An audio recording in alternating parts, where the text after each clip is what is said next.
জ্বালাই দিছে। আমার অফিসে 800 মানুষের স্টাফ, শুধু মানুষের পা ধরতে বাকি ছিল যে টেলিভিশনটারে জ্বালেন।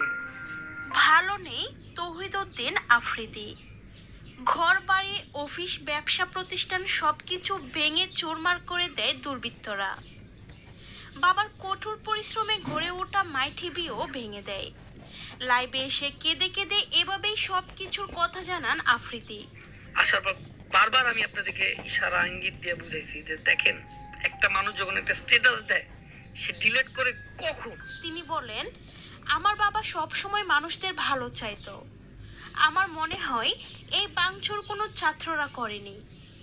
আমাকে কেউ বিশ্বাস করাতে পারবে না এইগুলো ছাত্রদের কাজ, এইগুলো হচ্ছে সন্ত্রাসদের কাজ।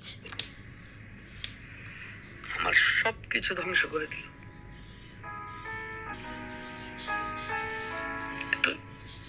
মাই টিভির গেটটা খুলে যেই আসতো আমার কাছে, দেখা হইতো আমার সাথে, খালি হাতে বিদায় দিতাম।